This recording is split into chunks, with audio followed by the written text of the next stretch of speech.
Hello, good morning all of you. चलिए मैं आता हूँ अपनी फिजिक्स में 12th class physics unit first electric charges and field में यानी वैद्युत आवेश और वैद्युत क्षेत्र में। कि पिछले वीडियो मैंने कूलॉम्स लॉ भी बताया आपको, और कूलॉम्स लॉ के आगे का जो टॉपिक होगा वो dielectric constant of the medium होगा, यानी माध्यम का परावैद्युतांक। अब इसमें मैं आपको बताऊंगा माध्यम के परावैद्युतांक को। तो उसके लिए मैंने कूलॉम्स लॉ में दो फॉर्मूले डिराइव कराए। वो दो फॉर्मूले क्या थे? वो जो इलेक्ट्रोस्टैटिक फोर्स हमने दो मीडियम्स के लिए निकलवाया। तो फर्स्ट मीडियम जो था वो वैक्यूम था, वैक्यूम और एयर, तो उसके लिए मैंने निकलवाया। और जब दोनों पॉइंट चार्जेस किसी अदर मीडियम में रखे हों तो उसके लिए भी हमने फोर्सेस के लिए फोर्स के लिए फॉर्मूला निकलवाया। तो ये दो जो हमने फोर्सेस निकलवाए, इनका रेशियो अगर इनको हम कंपेयर करना चाहें कि मीडियम में जो फोर्स आया वो वैक्यूम में फोर्स के कंपैरिजन में कितना है, जब इसको कंपेयर करना चाहेंगे तो आप एक रेशियो से परिचित होंगे। वो रेशियो एक महत्वपूर्ण, एक वेरी वेरी इंपॉर्टेंट रेशियो होगा। तो वो रेशियो की बात हम यहाँ पर करेंगे। तो हमें देखेंगे कि वो जो इलेक्ट्रोस्टैटिक फोर्स इन वैक्यूम आता है और इलेक्ट्रोस्टैटिक फोर्स इन यानी मीडियम आता है, तो इनका रेशियो ऑलवेज एक कांस्टेंट रहता है, एक कांस्टेंट रहता है। और ये कांस्टेंट ही उस मीडियम का डाइइलेक्ट्रिक कांस्टेंट कहलाता है, डाइइलेक्ट्रिक कांस्टेंट कहलाता है। तो डाइइलेक्ट्रिक कांस्टेंट को अगर हम डिफाइन करना चाहें तो एक रेशियो उन दोनों फोर्सेस के रेशियो के रूप में डिफाइन करेंगे, उन दोनों फोर्सेस के रेशियो के रूप में डिफाइन करेंगे। तो हम यहाँ पर बताएंगे, तो हम डिफाइन करने जा रहे हैं dielectric constant of any medium को। तो the ratio of electrostatic force in vacuum to the electrostatic force in any medium is a constant which is known as dielectric constant of that medium।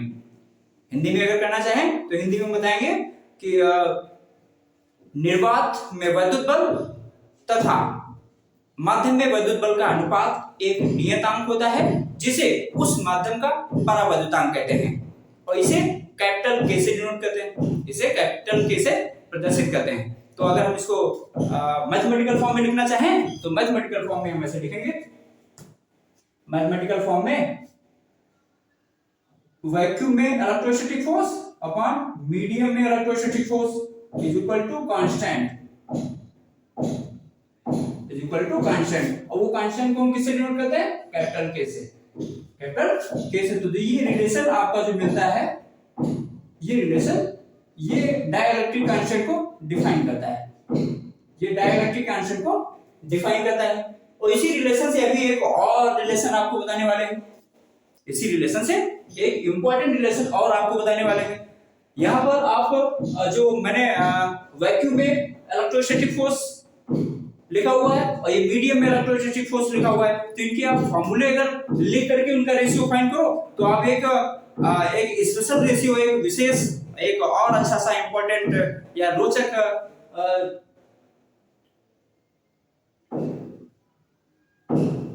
इनके फॉर्मूले अगर इसमें रख दें तो हम यहाँ पर देखते हैं कि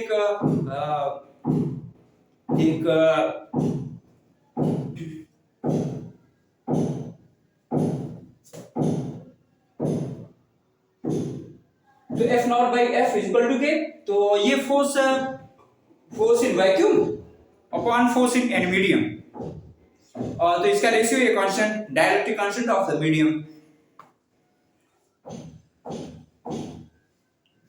अब यहाँ पर हम देखेंगे कि ये फोर्सेस के फॉर्मूले अगर हम पुट कर दें, फोर्सेस के अगर फॉर्मूले पुट कर दें और उसको सिंपलीफाई करें तो आपको एक रोचक रेशियो फिर से मिलता है, एक रोचक रेशियो फिर से मिलता है। अब वो रेशियो हम देखेंगे कौन सा रेशियो मिलता है, फिर उसकी भी बात करेंगे और उसको भी हम आप बताएंगे आपको। तो चलिए, आपको मालूम है वेयर आपको मालूम है ये फॉर्मूला हम डिराइव करा चुके हैं, 1/4 pi epsilon not Q1 Q2 upon R square and FM, F और FM यानी medium force in any medium. तो वो क्या हमने कराया था? 1/4 pi epsilon Q1 Q2 upon R square. ये M हटा दो, M हटा दें, हमने मीडियम में ऐसा ही F को किया है। तो F is equal to 1/4 pi epsilon into Q1 Q2 upon R square. ये अगर रिलेशंस हम इसे पुट कर दें तो हम देखते हैं कि इंपॉर्टेंट रेशियो आपको मिलता है।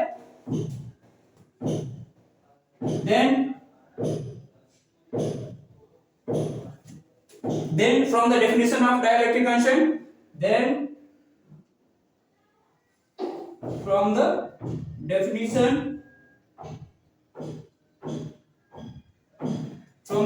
of dielectric constant of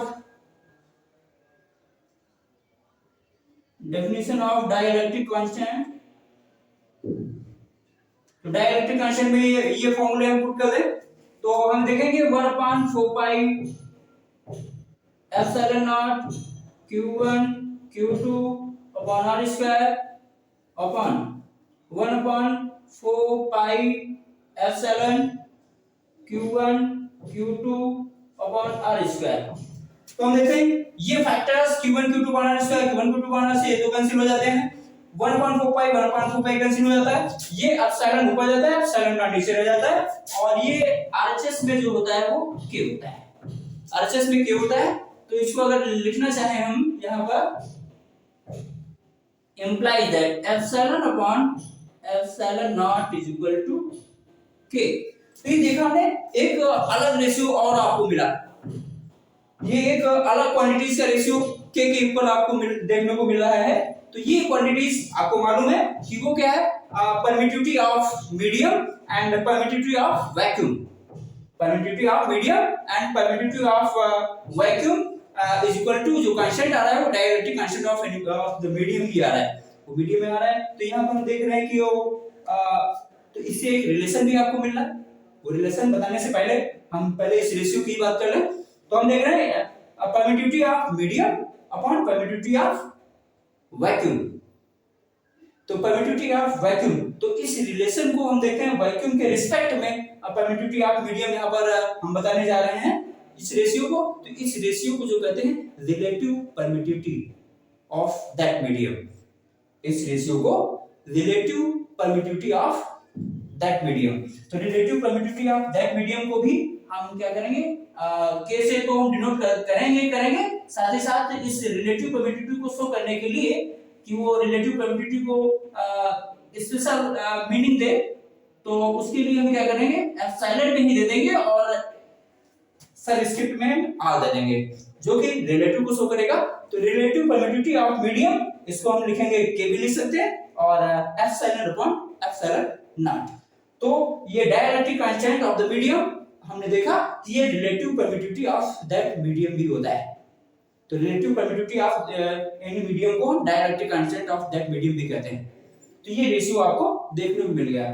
तो इस रिलेशन से आप इसको इस रिलेशन से एप्सिलॉन का अगर रिलेशन लिखना चाहें तो हम एप्सिलॉन नॉट के भी लिख सकते हैं, एप्सिलॉन नॉट के भी लिख सकते हैं। ये रिलेशन हमने इसलिए लिखा है क्योंकि जो हमने electrostatic force between the any two point charges when located in any medium, जो फोर्स हमने निकाला था वो force F is equal to ये निकाला था। तो इसमें आप एप्सिलॉन की जगह पे एप्सिलॉन नॉट के पुट करके इस फॉर्मूले का जनरलाइजेशन कर सकते हैं, इस फॉर्मूले को जनरल फॉर्म में भी लिख सकते हैं। तो कूलॉम्स लॉ में ये जो फॉर्मूला आता है इस फॉर्मूले को एप्सिलॉन की जगह पे एप्सिलॉन नॉट के लिख करके भी इसको रिप्रेजेंट कर सकते हैं।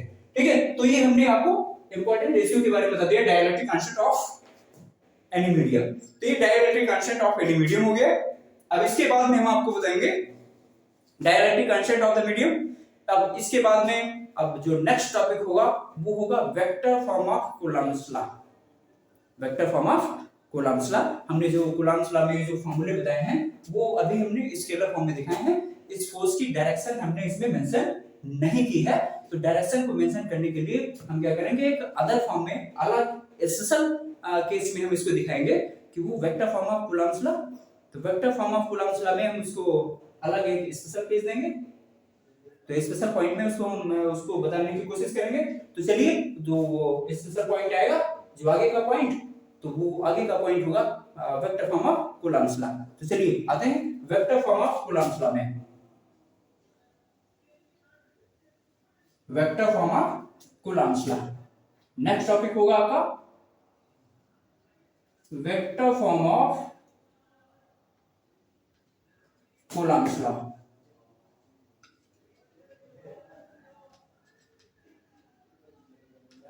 Vector form of Coulomb's law यानी कूलम्ब के नियम का सदिश रूप। कूलम्ब के नियम का सदिश रूप। कूलम्ब के नियम का सदिश रूप इसमें वेक्टर। तो चलिए आते हैं vector form of Coulomb's law में। तो इसके लिए सबसे पहले तो हम डायग्राम बनाएं। दोनों पॉइंट चार्जेस को कुछ एक फिक्स डिस्टेंस पे रखें और उसको किसी एक 3D स्पेस या कोई एक फ्रेम में उसको दिखा दें जिससे किसी पोजीशन को हम डिफाइन कर सकें। तो चलिए तो हम क्या करते हैं, दोनों पॉइंट चार्जेस को ले लिया। ये कोई 3D स्पेस है, स्पेस में 3D स्पेस बनाने जा रहे हैं।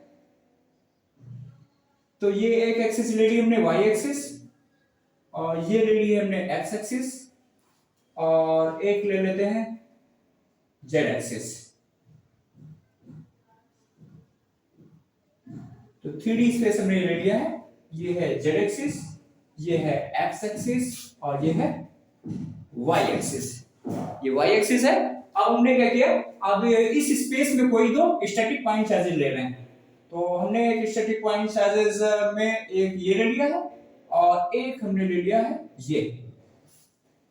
तो इस पॉइंट चार्ज को हमने ले लिया है q1, इस पॉइंट चार्ज को हमने q1 ले लिया है और इस पॉइंट चार्ज को हम लेते हैं q2 ले लेते हैं। अब इनकी पोजीशन को हम डिफाइन करने जा रहे हैं। तो पोजीशन को डिफाइन करने वाला जो वेक्टर होता है वो पोजीशन वेक्टर बोला जाता है।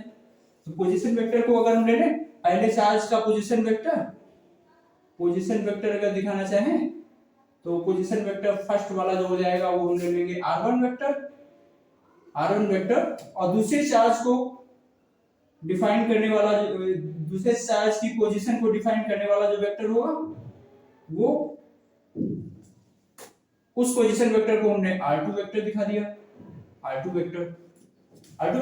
अब ये दो पॉइंट चार्जेस के बीच की डिस्टेंस है, दो पॉइंट चार्जेस के बीच की जो डिस्टेंस है उसको हम r लेते हैं। अब हम ये फोर्स डिफाइन करेंगे कि q1 q2 पर कितना फोर्स अप्लाई करता है और q2 q1 पर कितना फोर्स अप्लाई करता है।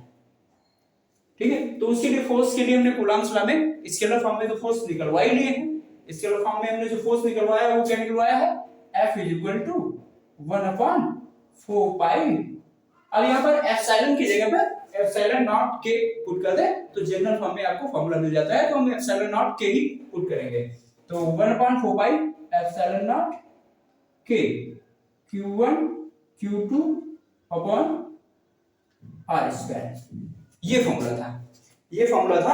अब अगर हम फोर्स, अब ये फोर्स एट 1 की अगर बात करें, फोर्स एट 1 ड्यू टू 2 की बात करें तो ये फोर्स 1, फिर उसके लिए हमको क्या करना पड़ेगा, F12।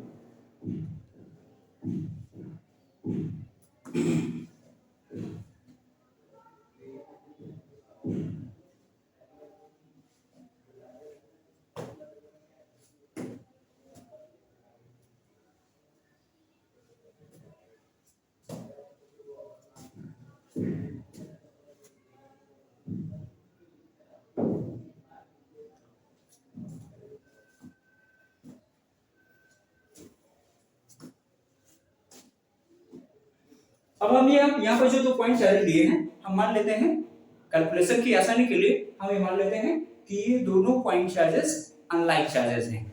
तो ये जब अनलाइक चार्जेस होंगे तो एक दूसरे को अटैक करेंगे। तो एक दूसरे की तरफ ये फोर्स इन पर अप्लाई करेंगे। तो Q2 जो इसका फोर्स अप्लाई करेगा वो ये होगा, force of attraction, force at 1 due to 2। और Q1 जो इसका फोर्स अप्लाई करेगा वो होगा फोर्स, हमने मान लिया ये फोर्स एट 2 ड्यू टू 1 है। तो वेक्टर फॉर्म में लिखेंगे इसको, तो वेक्टर फॉर्म में हम ऐसे लिख देंगे, तो ये वेक्टर फॉर्म में हम ये लिख देंगे। और इनके बीच की जो डिस्टेंस है, वो डिस्टेंस ये r है। डिस्टेंस इनके बीच की जो है वो डिस्टेंस है r। डिस्टेंस इनके बीच की r है।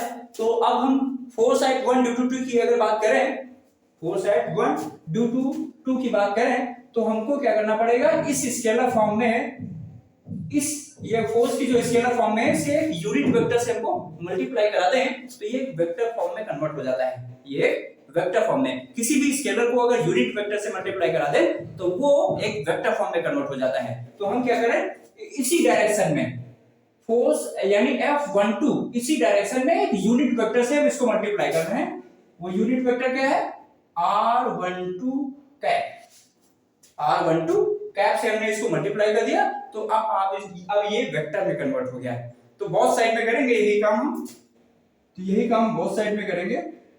1/4 pi epsilon naught K Q1 Q2 upon, अब R को भी R12 लिखेंगे, R12 ये दोनों बीच की डिस्टेंस है, लेकिन वो डिस्टेंस 1 से 2 में मेजर की गई है।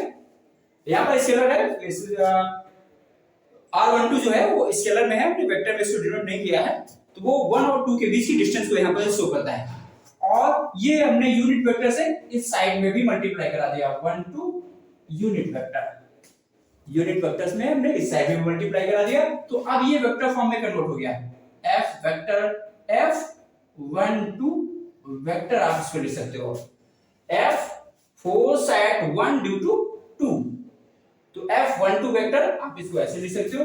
और इधर 1/4 पाई एप्सिलॉन नॉट के और Q1 Q2 अपॉन R12। अब यूनिट वेक्टर की डेफिनेशन जो होती है, यूनिट वेक्टर की डेफिनेशन क्या होती है जरा आपको मालूम हो, R12 वेक्टर अपॉन R12 ये यूनिट वेक्टर की डेफिनेशन है, आपको मालूम होनी चाहिए। आपने फर्स्ट ईयर में पढ़ा हुआ है, R cap is equal to R vector upon R vector का मॉड मैग्नीट्यूड, ये यूनिट वेक्टर की डेफिनेशन है। ठीक है, तो वही डेफिनेशन हमने इसमें अप्लाई कर दी है। तो अब हम इसको थोड़ा सा और सिंपलीफाई करना चाहें तो हम ऐसे भी लिख सकते हैं इसको, 1/4 पाई एप्सिलॉन नॉट के और Q1 Q2 upon R12 square था, ये स्क्वायर था, हमने स्क्वायर नहीं लिखा है यहाँ, स्क्वायर भी लिख दो। तो ये अब R12 square into R12 cube हो गया। अब ये क्यूब हो गया तो R12 वेक्टर ये जो मिला, R12 वेक्टर को आप इन पोजीशन वेक्टर्स के टर्म्स में अगर लिखना चाहें, पोजीशन वेक्टर्स के टर्म्स में लिखना चाहें तो आप ऐसे भी लिख सकते हैं, 1/4 pi epsilon naught K Q1 Q2 upon R12 cube और R12 इस वेक्टर को, डिस्प्लेसमेंट वेक्टर को पोजीशन वेक्टर्स के टर्म्स में अगर लिखना चाहें तो R2 vector minus R1 vector लिख सकते हैं, R2 vector minus R1 vector, R2 vector minus R1 vector करके लिख सकते हैं। तो ये वेक्टर फॉर्म में आया F12 वेक्टर, F12 वेक्टर। अब 4 side second charge due to first की बात करें, now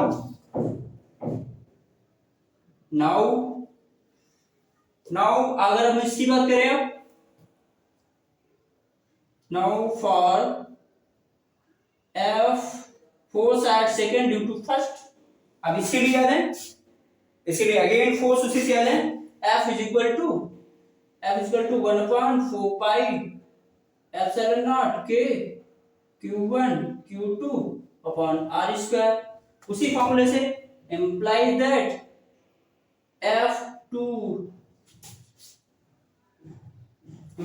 F into R21 cap is equal to 1/4 pi epsilon naught k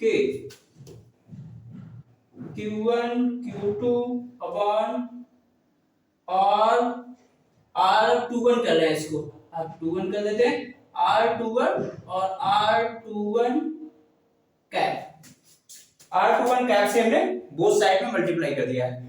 R को हम R21 भी लिख सकते हैं, 2 से 1 के बीच की डिस्टेंस आ रही है या 1 से 2 के बीच की डिस्टेंस आ रही है, तो r को हम r21 या r12 भी लिख सकते हैं। जब वेक्टर की फॉर्म की बात आएगी तो साइन चेंज हो जाएगी क्योंकि वो अपोजिट वेक्टर्स हो जाएंगे। तो यहाँ पर अभी स्केलर की बात कर रहे हैं तो ये स्केलर ही है।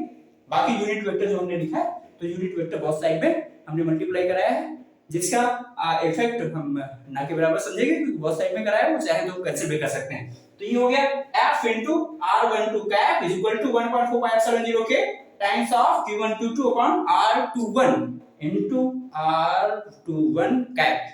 यूनिट वेक्टर से हमने मल्टीप्लाई कर दिया है। तो अब ये देखेंगे इसके लिए हम क्या करें, इसके लिए हम इस साइड में थोड़ा सा रफ कर दें, उसके बाद हम करते हैं। तो अब ये फोर्स को हम वेक्टर फॉर्म में लिखेंगे। अब ये वेक्टर फॉर्म में कन्वर्ट हो जाएगा। तो F into R21 कैप है तो ये फोर्स जो है F21 वेक्टर में कन्वर्ट हो जाएगा। इसको हम लिखेंगे 1/4 पाई एप्सिलॉन 0 के 1/4 पाई एप्सिलॉन 0 के और Q1 Q2 upon R21 square. R21 square देखो यहां में भूल गया, R21 स्क्वायर और R21 कैप को हम क्या करें, इस यूनिट वेक्टर की डेफिनेशन से हम वैसे ही लिख लेते हैं। तो ये हो जाएगा आपका R21 vector upon R21 vector का मॉड यानी R21 हो जाएगा। अब R21 और R21 स्क्वायर R21 इसका प्रोडक्ट करा देंगे तो ये फॉर्म आपको मिल जाएगा F21 vector is equal to 1/4 pi epsilon naught K और ये Q1 Q2 upon R21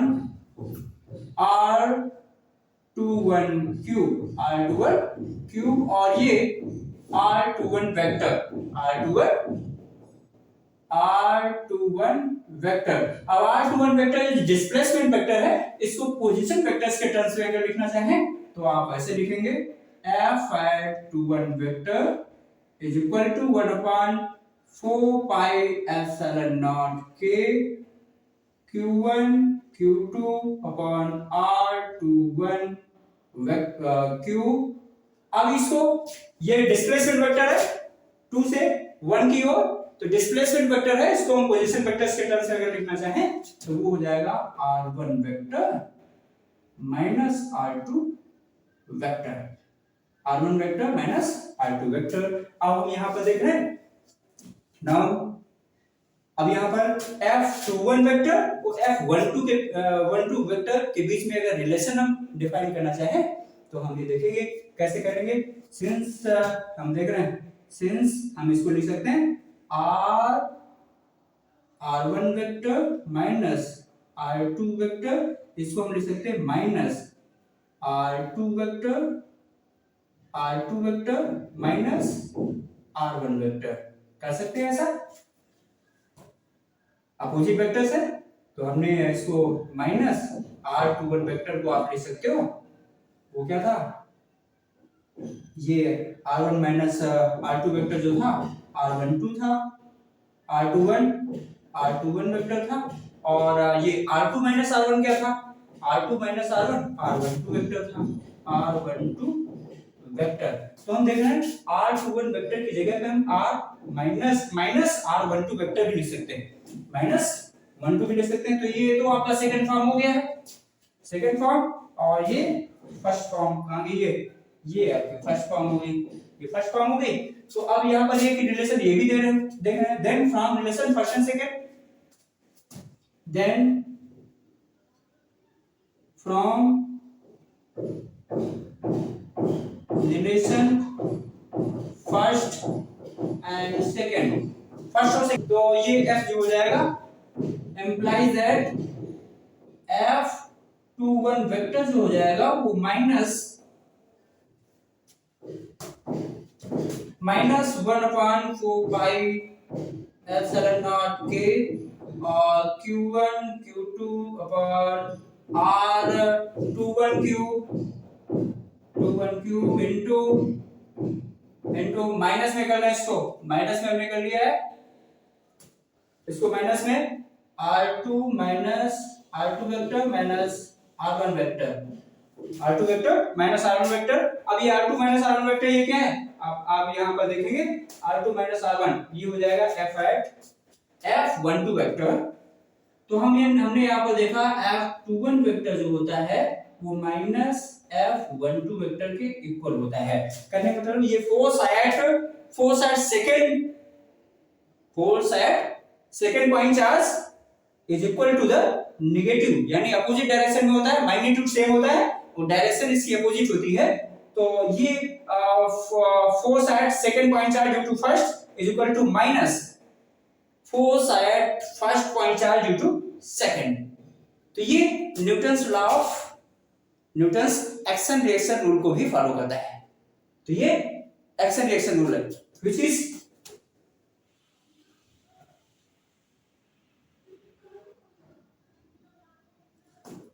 which follows action reaction rule। action reaction rule ये एक्शन रिएक्शन रूल को फॉलो करता है। तो यहाँ पर आपने देखा कि ये जो दो फोर्सेस हैं वे मैग्नीट्यूड में सेम होते हैं और एक दूसरे के अपोजिट डायरेक्शन में वर्क करते हैं। तो ये vector form of Coulomb's law हो गई, vector form of Coulomb's law हो गई। अब इसके बाद में फिर नेक्स्ट टॉपिक में हम अपने नेक्स्ट वीडियो में मिलेंगे। वो नेक्स्ट टॉपिक भी आपको बता दें वो कौन सा होगा। वो नेक्स्ट टॉपिक होगा कि ये जो अभी तक हमने 2 पॉइंट चार्जेस के बीच फोर्स के लिए फॉर्मूला डिराइव कराया था, अब नेक्स्ट टॉपिक में जो चार्जेस होंगे वो 2 और मोर पॉइंट चार्जेस होंगे जिनके कारण किसी अदर पॉइंट चार्ज पर फोर्स हम निकालेंगे। तो वो अदर पॉइंट चार्ज पर जो फोर्स होगा वो नेट फोर्स या रिजल्टेंट फोर्स होगा। वो रिजल्टेंट फोर्स कैसे होगा और उसको कैसे फाइंड करेंगे, तो उसके लिए हम जो प्रिंसिपल बताएंगे वो principle of superposition of electrostatic forces. तो वो principle of superposition of electrostatic forces हम अपने नेक्स्ट वीडियो में बताएंगे। इसके बाद वाले वीडियो में आपको वो सुपरपोजिशन प्रिंसिपल भी मिल जाएगा इलेक्ट्रोस्टैटिक फोर्सेस का। चलिए फिर मिलते हैं नेक्स्ट वीडियो में, तब तक के लिए बाय बाय।